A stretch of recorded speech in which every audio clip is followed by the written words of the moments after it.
आदरणीय दर्शकबिन नमस्कार। उठौं समृद्धिका लागि कार्यक्रममा यहाँहरूलाई हार्दिक स्वागत छ। म सुदर्शन आचार्य। दर्शकबिन आज हामी खास गरेर सर्वोच्च अदालतको बार एसोसिएसन कार्य समितिको निर्वाचनमा केन्द्रित भएर कार्यक्रम सञ्चालन गर्दैछौँ। आगामी शनिबार सर्वोच्च अदालत बार एसोसिएसन कार्य समिति निर्वाचन हुँदैछ। प्रगतिशील समूहबाट वरिष्ठ अधिवक्ता रवि नारायण खनाल र लोकतान्त्रिक समूहबाट वरिष्ठ अधिवक्ता पूर्णमान साक्यको नेतृत्वबीच कडा प्रतिस्पर्धा हुँदैछ र अहिले चुनावको सरगर्मी बढिरहेको अवस्था छ। अहिले दुई पक्षबीच अथवा दुई प्यानलबीच चुनावमा आफूतर्फ भोट माग्ने, आफूहरूतर्फ समूह बलियो बनाउने कार्यक्रमहरू चलिरहेको अवस्था छ। खास गरी प्रजातन्त्रमा जबसम्म न्यायपालिका स्वतन्त्र, निष्पक्ष, पारदर्शी, भ्रष्टाचार रहित हुँदै शुद्धिकरण हुन सक्दैन तबसम्म प्रजातन्त्र बलियो हुँदैन र वकिलहरूको सबैभन्दा माथिल्लो सङ्गठनको रूपमा पनि सर्वोच्च अदालत बार एसोसिएसनको कार्यसमिति निर्वाचनलाई पनि लिइन्छ। आज हामी नजिकैको कार्यसमिति निर्वाचन दुवै समूहले न्यायपालिकाको स्वतन्त्रता र गरिमा बचाउनका लागि बोकेका एजेन्डा र आगामी दिनमा न्याय क्षेत्रमा गर्नुपर्ने सुधारमा खेल्न सक्ने भूमिका के हुन सक्छ भन्ने विषयमा केन्द्रित रहेर आजको बहस सञ्चालन गर्नेछौँ र यो बहसका लागि हामीसँग प्रत्यक्ष रूपमा प्रगतिशील समूहबाट उम्मेदवार, सदस्य पदका उम्मेदवार अनन्तराज लुइटेल, त्यसैगरी लोकतान्त्रिक समूहका उम्मेदवार जो कोषाध्यक्षका उम्मेदवार हुनुहुन्छ विनोद कुमार कार्कीसँग जोडिएर हामी प्रत्यक्ष रूपमा कुराकानी गर्ने जमर्को गरिरहेका छौँ। यतिखेर हामीसँग प्रगतिशील समूहका उम्मेदवार, सदस्य उम्मेदवार हुनुहुन्छ अनन्तराज लुइटेल। यतिखेर हाम्रो प्रत्यक्ष सम्पर्कमा जोडिसक्नु भएको छ। स्वागत छ अनन्तजी यहाँलाई माउन्टेन टेलिभिजनमा। हजुर नमस्कार, धन्यवाद। हजुर, यो चुनावी सहकर्मी कसरी बढिरहेको छ, के छ पछिल्लो अवस्था, के छ, कसरी लागि परिरहनु भएको छ? 25 गते हामीले नोमिनेसन गरिसकेपछि चुनावको एउटा चाहिँ वातावरण सुरु भएको छ। त्यसपछि हामीलाई चाहिँ अहिले नयाँ आचार संहिता, यो कोभिडका सन्दर्भमा केही आचार संहिताहरू बनेका छन्। जस्तो कि ल फर्महरूमा साबिकमा चाहिँ के हुन्थ्यो, पहिला भनेदेखि घर घरमा जाने अथवा ल फर्ममा जाने, वरिष्ठज्यूहरूलाई भेट्ने, आदरणीय मतदाताहरूलाई, वरिष्ठज्यूलाई, अधिवक्ताज्यूहरूलाई भेट्ने, उहाँहरूलाई चाहिँ आफ्ना कुराहरू राख्ने, उहाँहरूको आशीर्वाद लिने। उहाँहरूले, किनभने यो एउटा कस्तो छ भने सर्वोच्च बार एसोसिएसन भनेको यहाँलाई अवगतै छ, सर्वविदितै छ कि सर्वोच्च अदालत बार एसोसिएसन भनेको चाहिँ पूर्व सभामुखहरूदेखि लिएर, पूर्व मन्त्रीहरूदेखि लिएर, पूर्व महाधिवक्ताहरूदेखि लिएर, पूर्व न्यायाधीशहरूदेखि लिएर एकदमै यो लिगल फेटर्निटीको गण्यमान्य व्यक्तिहरू, एउटा जुरिस्टहरूको संस्था हो। र त्यसमा चाहिँ अहिलेको सङ्ख्या हेर्ने हो भने 605 जना मतदाता हुनुहुन्छ, भोटर हुनुहुन्छ। उहाँहरू सबै देशैभरका लिगल ल्युबिनारिजहरू, लिगल एक्सपर्टहरू भएको संस्था भएको हुनाले उहाँहरूलाई कार्य समिति त के हो भने एउटा प्रतिनिधि, एउटा प्रतिनिधिमूलक एउटा समूह मात्रै हो। हामी उहाँहरूको दाँजोमा हामी भर्खरै सिकारु नै छौँ भन्दा पनि हुन्छ। त्यो आशीर्वाद लिने क्रममा साबिकमा ठाउँमा, घर घरमा अथवा लफममा पुगेर अथवा सर्वोच्च अदालतमा गएर चाहिँ भेटेर उहाँहरूको स्टेसनमा गएर चाहिँ त्यसरी आशीर्वाद लिने, उहाँहरूबाट चाहिँ गो अहेड भनिसकेपछि चाहिँ एउटा प्रोत्साहित भएर चाहिँ अगाडि बढ्ने चलन थियो भने अहिले आएर यो अवस्था छ कि सर्वोच्च अदालतमा जति भेटिन्छ त्यसमा पनि अब लफममा जाँदाखेरि चाहिँ अनुमति लिएर, घरमा जाने हो भने अनुमति लिएर मात्रै जान पाइने आचार संहिता भएको हुनाले धेरै जसो अहिले यो सार्वजनिक सञ्चार माध्यमहरू, बेसिकल्ली भनौँ न सामाजिक सञ्जाल माध्यमहरूबाटै चाहिँ प्रचार प्रसार भइरहेको छ। फोन मार्फत अथवा चाहिँ आफ्नो अरू कम्युनिकेसनको साधन मार्फत चाहिँ उहाँहरूसँग चाहिँ भोट माग्ने कुराहरू भइरहेको छ। अहिले हामी अन्तिम तयारी, एउटा चाहिँ भोट माग्ने अन्तिम चरणमा छौँ र अब आउने शनिबार, आज बिहिबार भयो, शुक्रबार भोलि एक दिन बाँकी छ। पर्सि त बिहान 8 बजेदेखि 3 बजेसम्म चुनावको चाहिँ एउटा तयारी भइसकेको छ। त्यो निर्वाचन कार्यक्रम आइसकेको छ। अनन्तजी, अहिले यो निर्वाचन पनि पेपरलेस हुने भनिएको छ। कसरी निर्वाचन गर्दै हुनुहुन्छ? कस्तो छ त्यहाँ प्रक्रिया, अहिले कसरी गरिँदैछ त्यहाँ? अब त्यहाँनिर कस्तो छ भने चिन्ह लगाउने भोट हाल्ने कुरा त साबिकै जस्तो मतपत्र त्यस्तै नै हुने हो। तर अब पेपरलेस भन्नाले के हो भने पहिला हामी चाहिँ कानुन व्यवसायहरू के गर्थ्यौँ भने आफ्नो मतपत्रहरू, प्रतिबद्धता पत्रहरू, त्यसपछि आफूलाई चाहिँ परिचय गर्ने परिचय पत्रहरू छापेर चाहिँ बाँडिने चलन थियो। त्यो अहिले गर्न नपाइने आचार संहिताले त्यसलाई रोकेको अवस्था छ। त्यसो हुनाले अहिले विशुद्ध यो भर्चुअल एउटा चाहिँ भर्चुअल चुनाव जस्तो अवस्थामा चाहिँ पुगेका छौँ हामी। यद्यपि त्यो हामी अनलाइनबाट अथवा चाहिँ घरै बसेर भोट दिन त पाइँदैन। उपस्थिति चाहिँ सर्वोच्च प्राङ्गणमै हुनुपर्छ। सर्वोच्च र सर्वोच्च बारको चाहिँ एउटा चाहिँ कम्पाउन्डमा चाहिँ यो व्यवस्थापन गरिएको छ। तर साबिकको चुनावलाई हेर्ने, पुराना चुनावका परिपाटीहरूलाई हेर्ने हो भने त्योभन्दा धेरै नै पृथक चुनावको रूपमा चाहिँ अहिले हामी त्यसमा चाहिँ हामी अहिले भाग लिइरहेछौँ, त्यसमा हामी सामेल भइरहेछौँ। हजुर, तपाईँ एउटा प्रगतिशील समूहबाट उम्मेदवारी दिनुभएको छ र यो समूह अहिले चुनावी प्रचारका क्रममा विभिन्न माध्यमबाट लागि परिरहेको अवस्था छ। के छ एजेन्डा र कसरी अगाडि बढिरहनु भएको छ? अब बेसिकल्ली एजेन्डा भन्नुपर्दा के छ त भन्दाखेरिमा दुईटा तीनटा कुराहरू हामीले हेर्नुपर्ने हुन्छ। एउटा चाहिँ अब कानुन व्यवसायको यो एउटा पेशागत एउटा संस्थाको चाहिँ एउटा कार्य समितिको निर्वाचन भएको हुनाले राजनीतिक पार्टीको जस्तो चाहिँ एउटा नाराहरू अलि राजनीतिक ढङ्गका नाराहरू नभइकन पेशागत नाराहरू छन्। न्यायपालिकालाई नै शुद्धिकरण गर्ने नाराहरू छन्। यो चाहिँ कानुन व्यवसायलाई कसरी समृद्ध बनाउने, कसरी चाहिँ मर्यादित बनाउने र कसरी यसको चाहिँ गरिमालाई बढाउने, समग्रमा न्यायपालिकाको गरिमा कसरी बढाउने र न्यायपालिकामा अहिलेसम्म जति पनि विकृति र विसङ्गतिहरू देखिएका छन्, के आधारमा ती देखिएका हुन्, तिनलाई खोट्याउने र तिनको समाधानको उपाय चाहिँ पत्ता लगाउने र समाधानको एउटा चाहिँ दौरानमा चाहिँ अब जुन छिटो छरितो न्याय हो र चाहिँ न्यायका उपभोक्तालाई कसरी चाहिँ सेवा सुविधा प्रदान गर्न सकिन्छ भन्ने लगायतका विषयमा चाहिँ दुईटै समूहका तर्फबाट चाहिँ प्रतिबद्धताहरू आएका छन्। हाम्रो समूहको तर्फबाट पनि चाहिँ के प्रतिबद्धता आएको छ त भन्दाखेरिमा न्यायपालिकालाई बेसिकली धेरैवटा छन्, प्रतिबद्धताका धेरै चाहिँ एउटा रूपहरू छन्। तर पनि बेसिकल्ली यसलाई हेर्ने हो भने दुईटा चारवटा कुरामा चाहिँ हामी विभाजन गरेर हेर्न सक्छौँ। एउटा त न्यायपालिकालाई चाहिँ सुदृढ गर्ने, न्यायपालिकालाई शुद्ध बनाउने र सेवाग्राहीलाई चाहिँ छिटो छरितो सेवा उपलब्ध गराउने र अन्ततोगत्वा न्यायपालिकालाई एउटा चाहिँ भरपर्दो विश्वसनीय न्यायपालिकाको रूपमा विकसित गर्ने र त्यसको माध्यमबाट चाहिँ न्यायाधीश र कानुन व्यवसायको मर्यादा अभिवृद्धि गर्ने नै प्रमुख लक्ष्य रहेको छ। हजुर, यो प्रगतिशील समूहलाई नै किन मत दिने भन्ने कुरा पनि प्रगतिशीललाई नै किन मत दिने भन्ने सन्दर्भमा चाहिँ तीनटा चारवटा कुराहरू म राख्न चाहन्छु। जस्तो कि न्यायपालिकाको एउटा लामो इतिहास हामी खुट्याउने हो भने के देखिन्छ भने न्यायपालिकामा एउटा पुरानो खालको चाहिँ एउटा पुरातन शैलीबाट काम हुँदै आएको छ। त्यो पुरानो शैलीलाई हामी चाहिँ त्यसलाई चाहिँ अलिकति व्यवस्थित गरेर त्यसलाई सुधार गरेर अहिले नयाँ प्रणालीमा विकास गराउने। जस्तो कि हामीले प्रतिबद्धतामै पनि के उल्लेख गरेका छौँ भने अटोमेसन सिस्टमलाई यथाशीघ्र लागू गरेर त्यसबाट चाहिँ न्यायका उपभोक्ताहरूलाई जतिसक्दो चाँडो न्याय दिने र विश्वसनीय न्याय दिनुपर्छ भन्ने हाम्रो एउटा चाहिँ माग रहेको छ। र अर्को कुरा के हो त भन्दाखेरिमा दोस्रो प्रतिबद्धता के हो त भन्दाखेरिमा न्यायपालिकामा जुन खालका एउटा चाहिँ गतिविधिहरू अहिले हामी एउटा भनौँ न चर्चामा आइरहेका छन् कि विकृति, विसङ्गति, भ्रष्टाचार जस्ता कुराहरू छन्, तिनलाई चाहिँ निर्मूल गर्ने र एउटा न्यायपालिकालाई चाहिँ एउटा समृद्ध एउटा विश्वसनीय न्यायपालिका बनाउनु पर्छ भन्ने हाम्रो यो दोस्रो रहेको छ।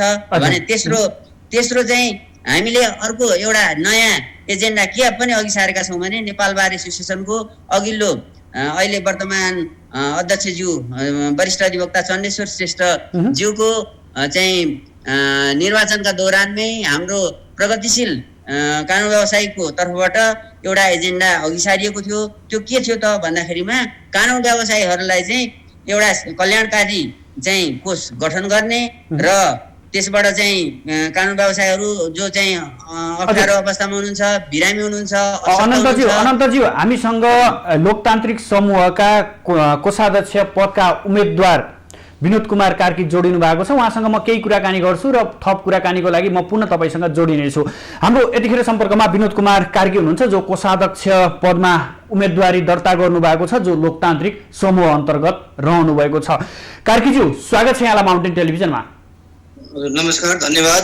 हजुर, चुनावी सहकर्मी बढिरहेको अवस्था छ, कसरी लागि पर्नु भएको छ, के छ चुनावी माहौल कस्तो छ?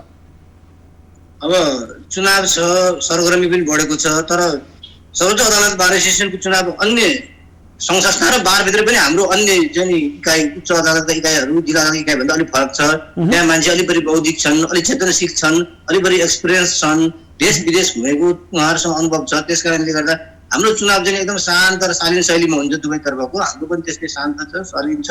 निर्वाचन आयोगले समितिले चाहिँ एउटा आचार संहिता बनाएर जारी गरेको छ, त्यसमा हामी दुवै पक्षले सहमति जनाउँछौँ।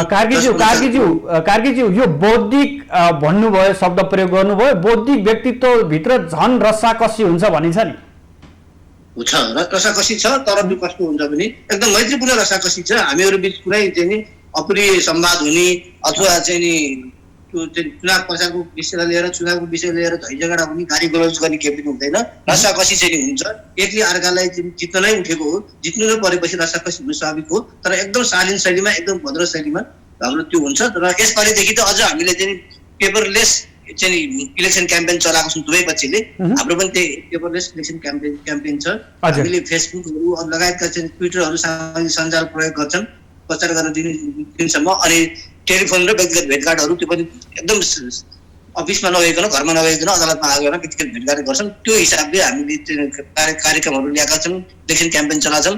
रसाकसी छ, जुन वर्ष जित्न खोजेका छौँ त्यो चाहिँ सही हो, तर एकदम शालीन तरिकाले, एकदम भद्र तरिकाले मैत्रीपूर्ण रसाकसी गरिरहेका छौँ। धन्यवाद हजुर।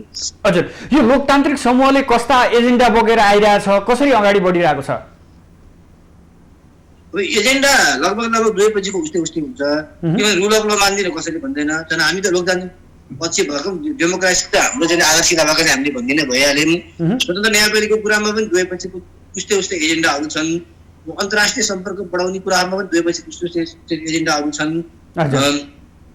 अब हामीले चाहिँ त्यो बाहेक अर्को थप के गरेका छौँ भने सर्वोच्च बारमा आउने नवोदित सर्वोच्च बारमा पनि आउने अलिक यङहरू हुन्छन्, उहाँलाई चाहिँ कसरी अपलिफ्ट गर्न सकिन्छ ती कुराहरू हामीले नयाँ ल्याएका छौँ। लिगल एड र प्रोबोनोको कुराहरू पनि सर्वोच्च बारले पनि गर्ने। सर्वोच्च बारका मेम्बरहरू हुन त धेरैजना मेम्बरहरू व्यस्त हुनुहुन्छ, भ्याइ नभ्याइ हुनुहुन्छ, उहाँले थोरै गर्नु होला, सक्नेले अलिकति लिजल टाइम हुनेले बढी गर्नु होला। त्यो लिगल एड प्रोबोनोहरू जो निडी पिपुलहरू छन्, त्यो निडी पिपलको लागि त्यो कुराहरू पनि हामीले कार्यक्रममा ल्याएका छौँ। अरू व्यावसायिक सक्षमता बढाउने, क्यापेसिटी बढाउने, ट्रेनिङ दिने, जुडिसियरी चाहिँ इम्पार्सियल, फेयर एन्ड फ्री हुनुपर्छ भन्ने कुराहरू त कुनैपछि भइहाल्छ। कमन एजेन्डा जस्तै पनि छ, कति कुरामा हाम्रो थप छ, नयाँ छ। हजुर, कार्कीजी, यो त बेसिक कुराहरू भयो कि यो त सधैँभरि अघिल्लो नेतृत्वले पनि यस्तै कुराहरू उठाइरहेको थियो? यो त बेसिकली कुरा भयो। स्पेसल हामी त्यहाँ गइसकेपछि यो कुरामा सुधार गर्छौँ, न्यायालयभित्र देखिएको भ्रष्टाचार, अनियमितताका कुराहरू हामी हटाउन प्रयत्न गर्छौँ, यो क्षेत्र चाहिँ सुधार्नु आवश्यक छ भन्ने कुराहरू तपाईँ किन ल्याउन सक्नुहुन्न? तपाईँको नेतृत्व किन ल्याउन सक्दैन?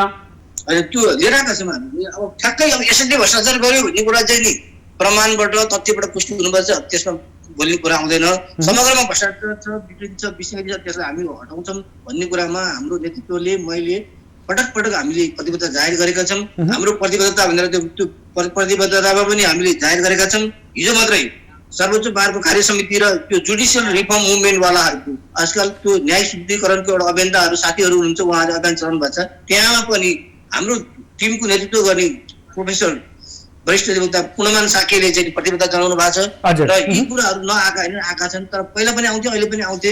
त्यसलाई लागू गर्ने, जितिसकेपछि त्यसलाई लागू गर्ने चाहिँ नि एउटा फर्म डिटर्मिनेसन चाहिँ नेतृत्वमा भएको थिएन। योपालि हामी जितिसकेपछि त्यो थोरै छ होला, तर बोलेको कुरा पुरा गर्छन्। त्यो नआएको होइन, आएको छ। पहिलाका चुनावमा पनि दुवै नेतृत्वले, दुवै पक्षले लिएर आउँथे, अहिलेको चुनाव पनि दुवै पक्षबाट आएको छ। प्रतिबद्धता पनि जाहेर भएको छ। त्यो सामाजिक अभियन्ताहरूसँग हामी मिलेर रेस्पोन्सिबिलिटी सेयर गर्न तयार छौँ भन्ने कुरा हामीले बताएका छौँ।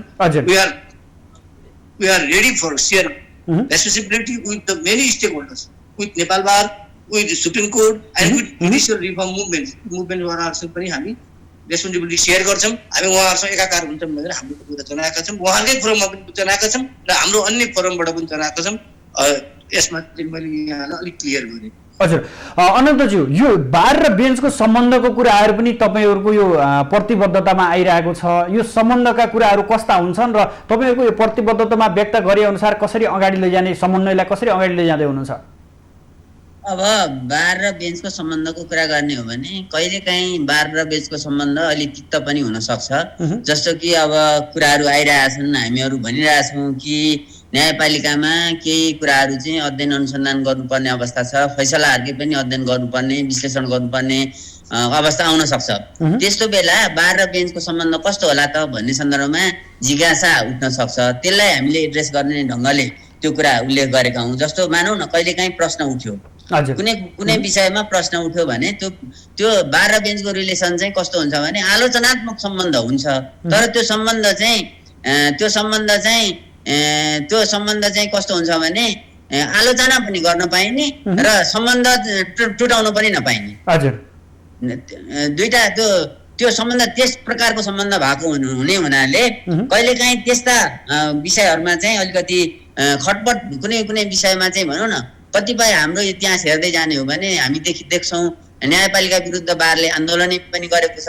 अनि अदालतले पनि वरिष्ठ अधिवक्ता विश्वकान्त मैनालीको पालामा हेर्ने हो भने उहाँको लाइसेन्स सस्पेन्ड गर्ने सम्मको कारबाही पनि गरेको अवस्था छ। तर त्यस्तो अवस्था आयो भने पनि एउटा चाहिँ कन्स्ट्रक्टिभ रिलेसन चाहिँ हामी कायम गर्छौँ भन्ने सन्दर्भमा हामीले प्रतिबद्धतामा उल्लेख गरेका छौँ। र अब त्यो अवस्था आउने परिकल्पना हामी गर्दैनौँ। यदि आइहाल्यो भनेदेखि त्यसलाई कसरी ह्यान्डल गर्ने भन्ने सन्दर्भमा चाहिँ हामीले त्यो कुरा उल्लेख गरेका हौँ।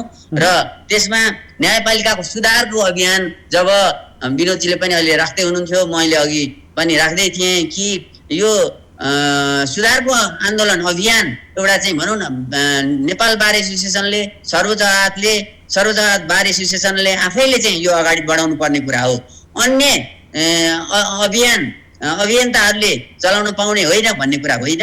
उहाँहरूबाट पनि उहाँहरूको साथ सहयोग लिएर चाहिँ बारले आफैले सर्वोच्च अदालत बार आफैले नेपाल बार आफैले त्यसलाई लियो भने त्यो संस्थागत हुनसक्छ, त्यो चाहिँ झन् बलियो हुनसक्छ र सुधार जे खोजेको हो त्यो चाँडो हुन सक्छ। जस्तो सुधारका कुराका सन्दर्भमा के कुराहरू आएका छन् भने न्यायाधीश नियुक्तिको कुरा जुन विवादास्पद हुँदै आएको छ।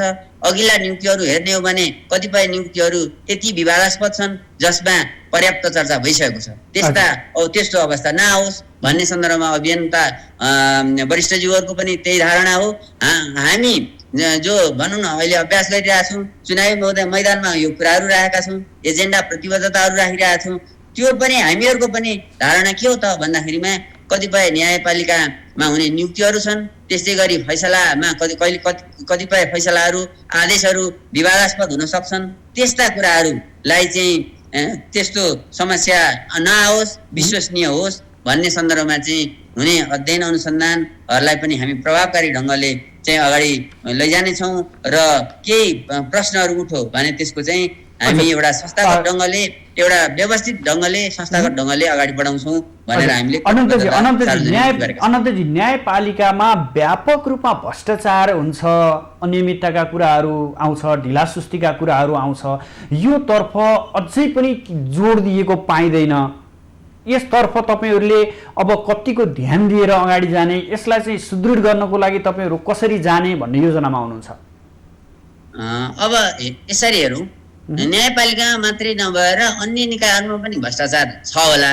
तर न्यायपालिकामा हुने भ्रष्टाचारको चाहिँ त्यसको इफेक्ट भनौँ न, त्यसको असर त्यो बढ्ता देखिने र त्यसको त्यो चाहिँ एउटा कोर्ट आफैमा पनि एउटा ट्रान्सप्यारेन्ट हुन्छ क्या। ट्रान्सप्यारेन्ट कोर्ट भएको हुनाले त्यहाँबाट हुने कुराहरू चाहिँ भनौँ न धेरै लामो समय यदि गलतै काम भएको रहेछ भने पनि त्यो लुकाएर लुकिँदैन, त्यो छिप्दैन।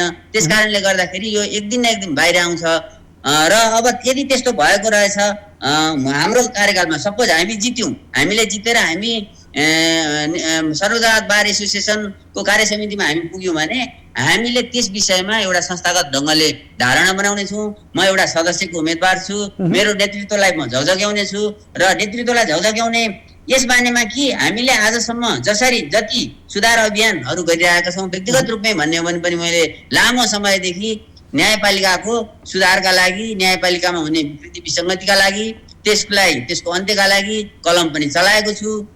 एउटा चाहिँ बहसको दौरानमा, अभियन्ताको दौरानमा पनि मैले प्रश्नहरू उठाएको छु र ती जो गलत व्यक्तिहरू थिए तिनीहरूलाई एउटा चाहिँ पनिसमेन्टको तहसम्म पनि पुर्याइएको अवस्था हो। त्यसकारणले गर्दाखेरि हामी त्यस्तो गलत कुरा रोक्नका लागि सचेत छौँ।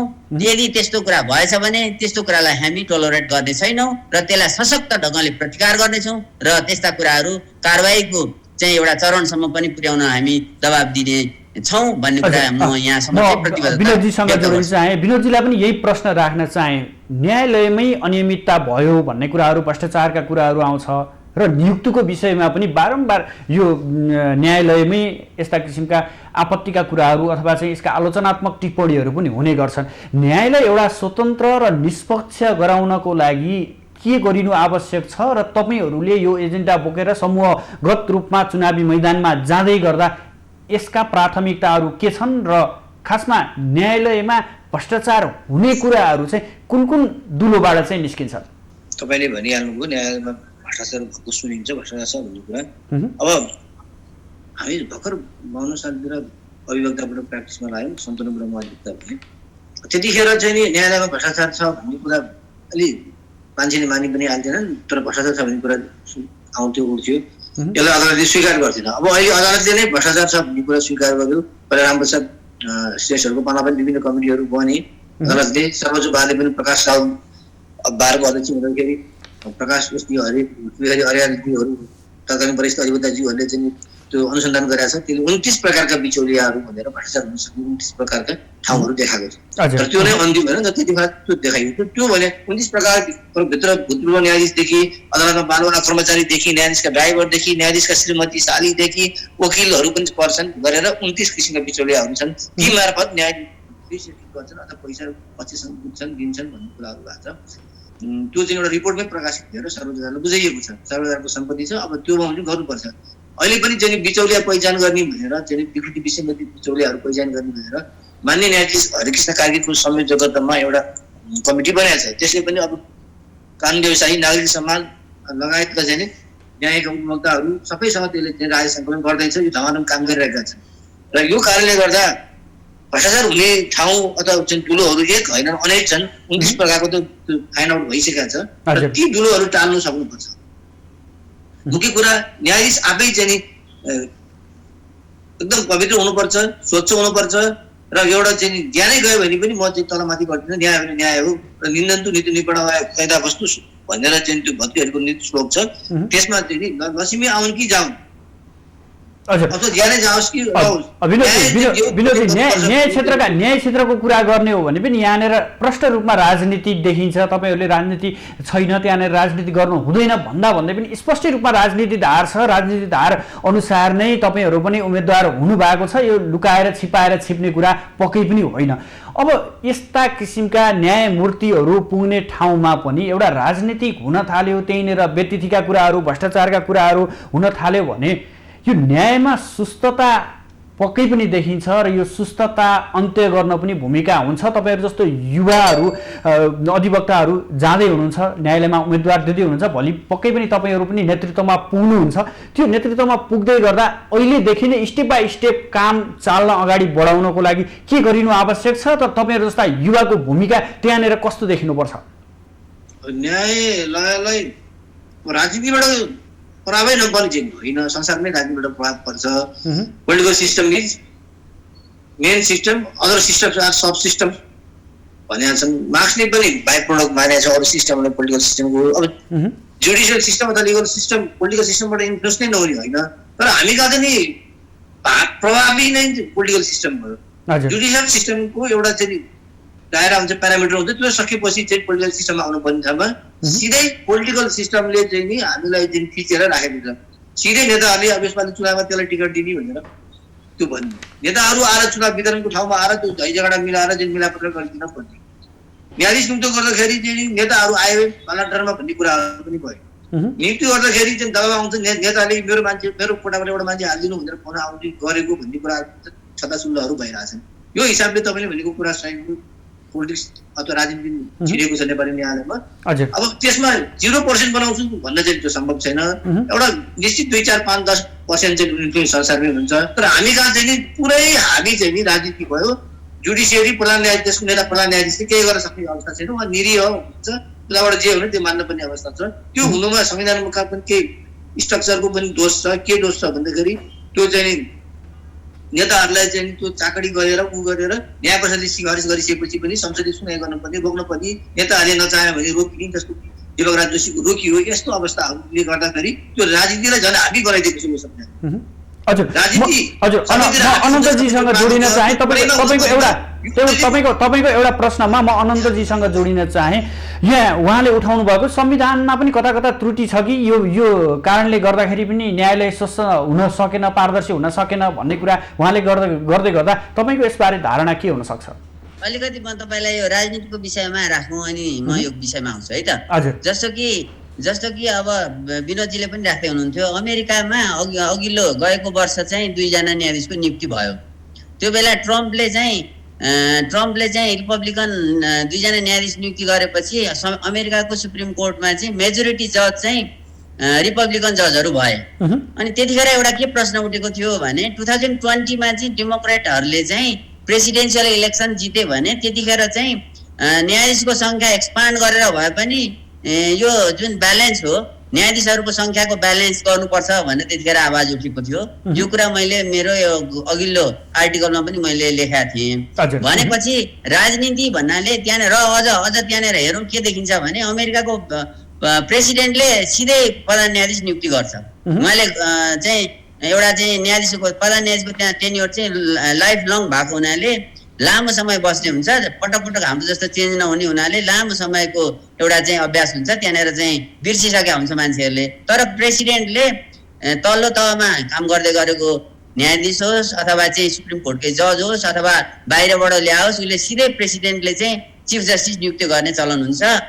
जर्ज डब्लु बुसको चाहिँ उहाँले नियुक्त गरेको 2005 मा नियुक्त गर्नुभएको चिफ जस्टिस रोबर्ट चाहिँ अहिले 15 वर्षपछि पनि चिफ जस्टिसको रूपमा कार्यरत हुनुहुन्छ। त्यसो हुनाले नियुक्तिको मोडालिटी के थियो भन्ने कुरा होइन, नियुक्तिको मोडालिटी विभिन्न खालका हुन सक्छन्, तर त्यो मोडालिटीले काम गर्न सक्यो कि सकेन अथवा त्यो मोडालिटीभित्र गलत मान्छे छिरो कि छिरेन भन्ने कुरा हामीले पहिचान गर्नुपर्ने हुन्छ, त्यसको केस्राहरू केलाउनु पर्ने हुन्छ।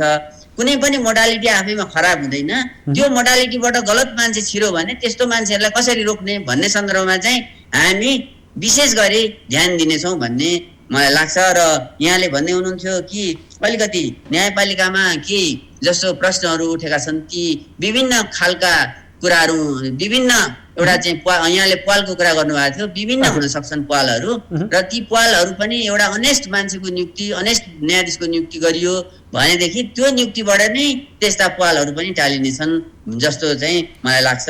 र न्यायमा सुस्तता पनि देखिएको छ कि न्यायमा सुस्तता हुने कुराहरू छ, समयमै न्याय नपाउने कुराहरू पनि छ। यसले कता कता जुन न्यायालयप्रति आस्था छ आम मानिसको त्यो आस्थामा पनि आँचाउने हो कि भन्ने कुराहरू पनि उठिरहन्छन् नि समय समयमा। अब त्यसमा चाहिँ मलाई के लाग्छ भने म एउटा तपाईँलाई यहाँलाई एउटा म उदाहरण दिउँ। जस्तो कि 2006-07 तिर मैले एउटा चाहिँ घटना हाम्रो सर्वोच्च अदालतको एकजना मोतीमाया स्थापित भन्ने एकजना हुनुहुन्थ्यो। उहाँ चाहिँ 84 वर्षकी आमा हुनुहुन्थ्यो। उहाँको हामीले चाहिँ इस्यु हामीले बाहिर ल्यायौँ, हामीले अनुसन्धान गऱ्यौँ, बाहिर ल्यायौँ। दर्शकबिन हामी प्रगतिशील समूहका सदस्य पदका उम्मेदवार अनन्तराज लुइटेलसँग जोडिरहेका छौँ। प्राविधिक कारणवश उहाँसँग हामी टुटेका छौँ र हामीसँग विनोद कुमार कार्की जोडिरहनु भएको छ। विनोदज्यू हजुर, अब जसरी यो प्रतिस्पर्धामा हुनुहुन्छ र शनिबार मात्रै मतदान हुँदैछ र मतदान भइसकेपछि कुनै न कुनै एउटा समूह अथवा समूहभित्रका केही व्यक्तिहरू आफ्नो योग्यता क्षमताको आधारमा विजय हुनुहुनेछ, आफ्नो ठाउँमा छँदैछ।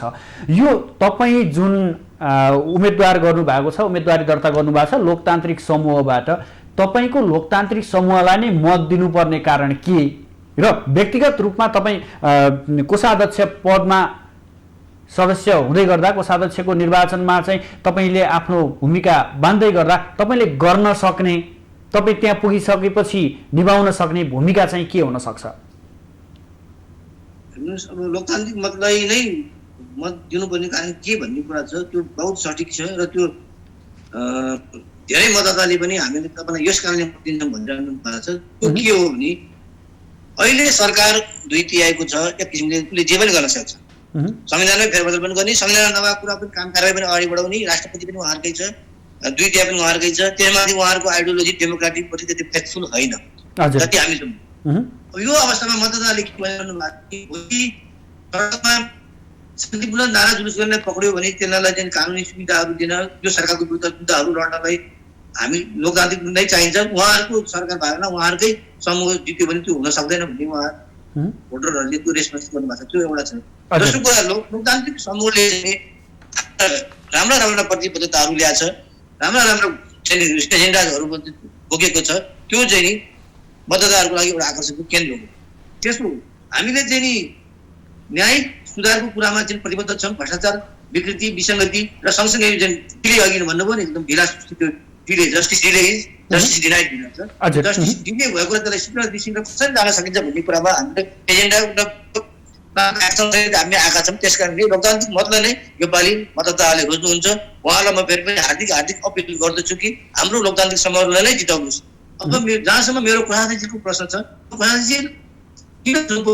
प्रधानजीको हैसियतले मैले के भूमिका निर्वाह गर्न सक्छु भने एक त प्रधानजी भने आर्थिक कुरासँग हुन्छ र सर्वोच्च अदालत बारको चाहिँ आर्थिक कोषहरू त्यसले वृद्धि गर्ने, कोषहरूको चाहिँ समुचित व्यवस्थापन गर्ने र सर्वोच्च अदालत बार एसोसिएसनले गर्ने निर्णयहरू, काम कारबाहीहरूको चाहिँ लेखा प्रणालीहरूलाई दुरुस्त राख्ने यी कार्यहरूको लागि मेरो उपलब्धता भएको कारणले म यो मतदाताहरूसम्म चाहिँ मलाई नै जिताउनु पर्ने कारण आधारहरू पेश गर्दछु। सँगसँगै म प्रधानजी भए पनि अन्य राष्ट्रको बार एसोसिएसनहरूसँग हुने मिटिङहरू, डायलगहरू यसमा चाहिँ मैले चाहिँ महत्त्वपूर्ण भूमिका खेल्न सक्छु। पहिला पनि मैले कार्य समितिको 2071-73 को कार्य समितिमा बसेर सदस्य पदमा बसेर राम्रो भूमिका खेलेको छु र त्यतिखेर चाहिँ लोकतान्त्रिक र प्रगतिशीलको जुन ट्रान्समिसन कमिटी थियो त्यसलाई पनि समन्वय गरेर हामीले एक दिन झगडा नगरिकन जति पनि निर्णय गऱ्यौँ, सर्वसम्मत निर्णय गऱ्यौँ। त्यो कुरा मतदातालाई थाहा छ र अहिले पनि हामी चाहिँ लोकतान्त्रिक पाराले चाहिँ सबै मतदाताहरूको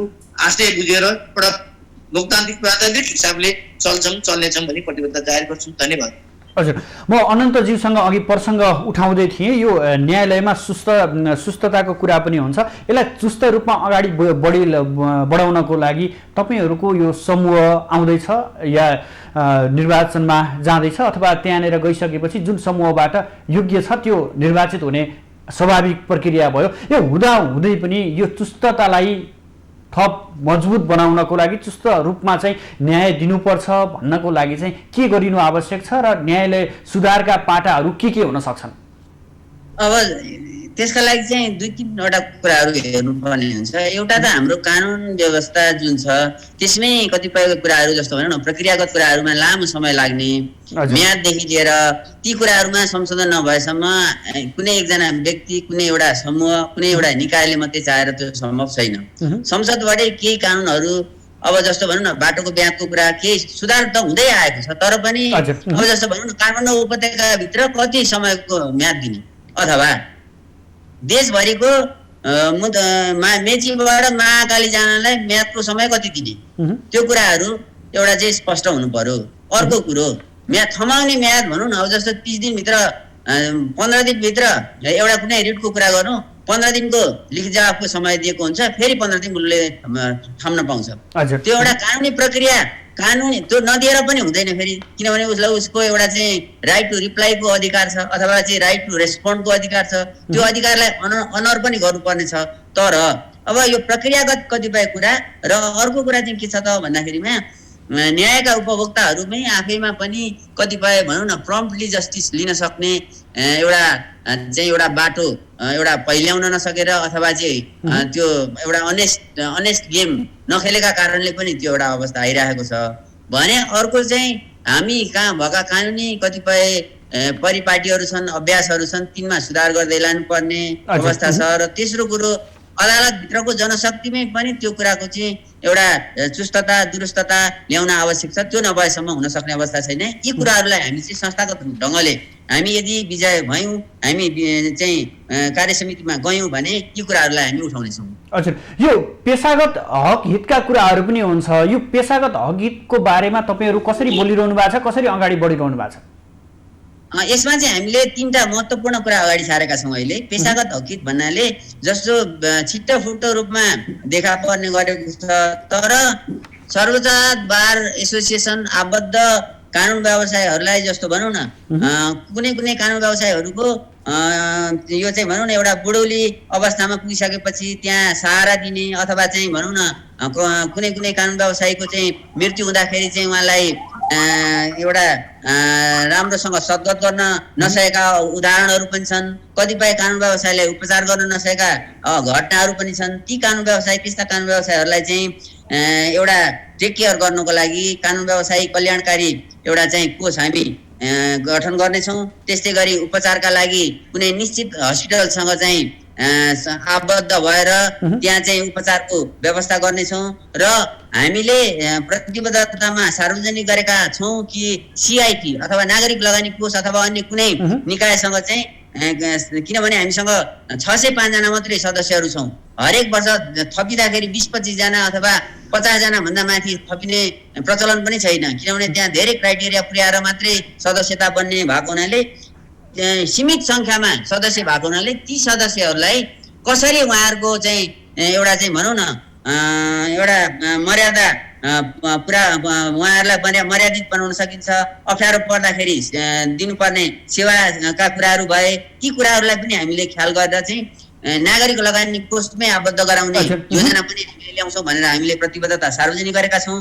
र हामीले पेशागत हकितको कुरा गर्दाखेरि के गर्ने योजना ल्याएका छौँ भने सर्वोच्च बार एसोसिएसनलाई चाहिँ एउटा टेक्नोलोजी फ्रेन्डली बनाउने र नजिरहरू जति पनि नजिरहरू छन् ती नजिरहरूलाई चाहिँ हामी अनलाइन अथवा चाहिँ अहिले पनि पाइएको छ, तर पनि त्यसमा अलि हामी व्यवस्थित बनाएर एउटा चाहिँ अनलाइन मार्फतले चाहिँ फैसलाहरू पाउन सक्ने व्यवस्था पनि हामी गर्ने हामीले चाहिँ यही प्रश्न विनोदजीसँग जोड्न चाहे। विनोदज्यू, तपाईँको जुन समूह छ त्यो समूहले कसरी यो पेशागत हकितको बारेमा के बोलेको छ, के गर्ने अथवा के योजनामा तपाईँहरू अगाडि बढिरहनु भएको छ, के छ त्यहाँनिर प्रतिबद्धतामा? हाम्रा प्रतिबद्धताहरू भन्ने आएको छ, त्यसमा हामी कानुन व्यवसायको व्यावसायिक हित प्रवर्धन गर्दै पेशागत सुरक्षाको विकास गरी उच्च मात्रा कायम राख्ने, कानुन व्यवसायको प्रागिक तथा व्यावसायिक विकास गर्दै व्यावसायिक सुरक्षा कायम गर्ने भनेर एउटा प्रागिक विकास पनि गर्ने, एउटा व्यावसायिक विकास भन्नाले अब कसरी राम्रो मजुरा गर्ने, कसरी क्लाइन्टसँग राम्रो प्रेजेन्टेसन गर्ने, बसलाई कसरी अझ उत्कृष्ट बनाउने, लेखन शैली कसरी सुधार गर्ने, यी कुराहरू चाहिँ व्यावसायिक कुरा हो। प्रागिक भनेको चाहिँ अब ठुल्ठुला चाहिँ राष्ट्रिय अन्तर्राष्ट्रिय इस्युहरूमा हालै आएका जुरिस्प्रुडेन्सका नयाँ ट्रेन्डहरूमा, इन्टरनेसनल लका कुराहरूमा, ह्युमन राइट्सको कुराहरूमा चाहिँ अन्तर्राष्ट्रिय एउटा कस्तो लिगल सिस्टम एउटा राष्ट्रिय हुन्छ एउटा अन्तर्राष्ट्रिय हुन्छ। इन्टरनेसनल लिगल सिस्टम प्यारलली गर्दा हुन्छन्। फौजदारी कानुनमा पनि अहिले त्यसले असर गर्दैछ। अन्तर्राष्ट्रिय क्रिमिनल कोडबाट भन्दा फैसला फौजदारी कानुनको मान्ने सिद्धान्तहरू त अब नेसनल कोर्टले पनि मान्नुपर्छ। हो यस्ता प्रागिक कुराहरूमा पनि हामीले जोड दिएर दुईटा। विनोदजी, अब हामी लगभग कार्यक्रमको अन्ततिर पनि पुगेका छौँ। यो शुद्धिकरण गर्नको लागि न्यायालयलाई शुद्धिकरण गर्नको लागि के आवश्यक छ बुदागत रूपमा? शुद्धिकरण गर्नको लागि त पहिला त श्रीमानज्यूहरू अथवा श्रीमान न्यायाधीशज्यूहरूलाई चाहिँ म दया माया गर्दिनँ, आकाशै खोज देश heaven fall, I shall do justice, I render justice भनेर उहाँहरू कमिटमेन्ट हुनुपर्छ। उहाँहरू कमिटमेन्ट भएन भने त हामीले चाहिँ भोगिरहने उहाँहरू खाइरहने हुन्छ। पहिला त उहाँहरूले नै कमिटमेन्ट गरे, उहाँहरू शुद्ध हुने हो। अनि दोस्रो कुरा हामी कानुन व्यवसायीहरूले अनि यो चाहिँ वाचडग निकायहरू संसदहरूले पनि चाहिँ वाचडग गरेर चाहिँ काहीँ बदमासी भएको छ कि काहीँ चाहिँ खराब आचरण भएको छ कि काहीँ त्यस्तो प्रभाव परेको छ कि त्यो हेरेर वाचडग निकायले एम्बुड्समेन्टको गरिरहनु पर्छ। तर मेरो चाहिँ नि न्यायाधीशहरूले हो उहाँहरूले दावा लिँदै भने केही लाग्दैन।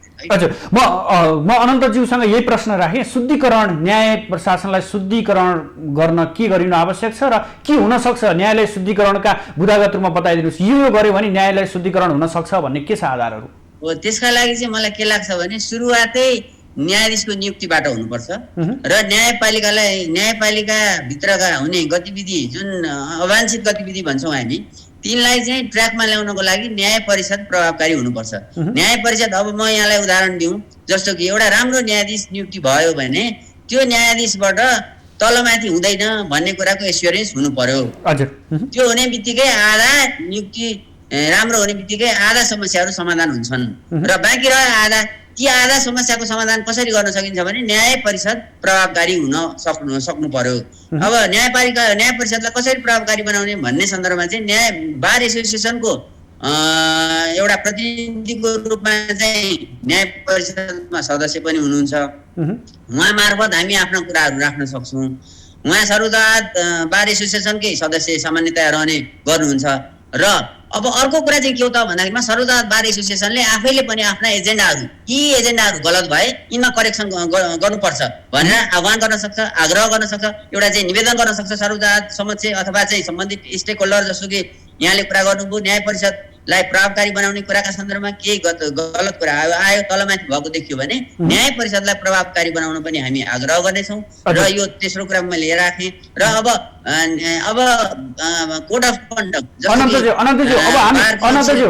लगभग हामी कार्यक्रम अन्तमा पनि गइसकेका छौँ। अघि मैले प्रगतिशील समूहलाई सोध्न छुटेको कुरा यहाँनिर मैले लोकतान्त्रिक समूहलाई सोध्दै गर्दा तपाईँहरूको उम्मेदवारी किन र केका लागि भनेर सोधेको थिएँ र प्रगतिशील समूहको उम्मेदवारी के र केका लागि र तपाईँ स्वयं अनन्त लुइटेलको उम्मेदवारी र तपाईँले नै मत दिनुपर्ने कारण के छोटोमा? हजुर अब हामीले हाम्रा प्रतिबद्धताहरू स्पष्ट सार्वजनिक गरेका छौँ। हाम्रा प्रतिबद्धताहरू अघि नै विनोदजीले अघि सुरुवातीमा राख्दै हुनुहुन्थ्यो, लगभग उस्तै हुन् भनेर राख्दै हुनुहुन्थ्यो।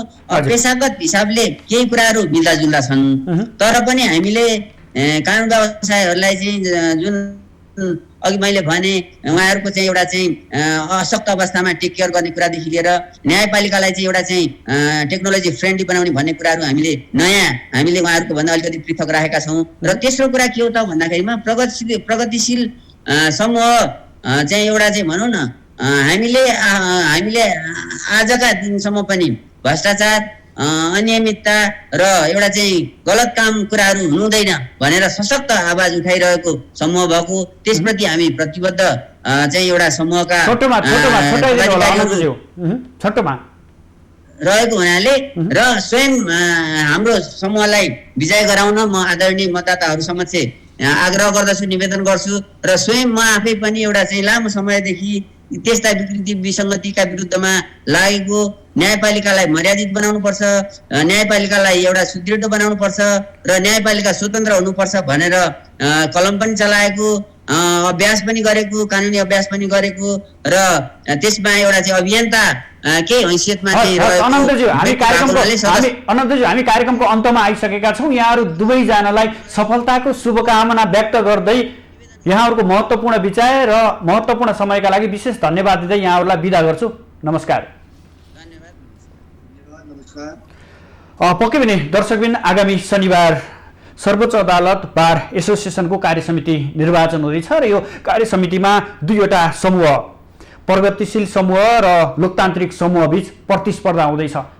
अब यसरी प्रतिस्पर्धा हुँदै गर्दा निर्वाचन मार्फत प्रतिस्पर्धा हुँदै गर्दा एउटा समूह पक्कै पनि एउटा समूह र त्यहाँभित्रका योग्य व्यक्तिहरू निर्वाचनबाट छानिएर पक्कै पनि विजय हुनुहुनेछ र खास गरेर यो निर्वाचनबाट विजय भइसकेर गइसकेका पदाधिकारीहरूले न्यायालय शुद्धिकरण गर्न न्यायालयभित्र देखिएका विभिन्न भ्रष्टाचार अनियमितताका कुराहरूलाई चाहिँ कम गर्नको लागि के गरिनुपर्छ र साँच्चीकै न्यायालय जनताको न्यायको क्षेत्रमा अथवा जनताको साँच्चीकै मनभित्र अथवा न्याय आत्मभित्र बसाल्न के गरिनुपर्छ र यसको शुद्धिकरणका आवश्यकताहरू के हुन् भन्ने विषयमा केन्द्रित रहेर प्रगतिशील समूहका सदस्य पदका उम्मेदवार अनन्त राज लुइटेल र त्यसैगरी लोकतान्त्रिक समूहका कोषाध्यक्ष पदका उम्मेदवार विनोद कार्कीज्यूसँग जोडिएर हामी कुराकानी गर्ने जमर्को गर्यौँ।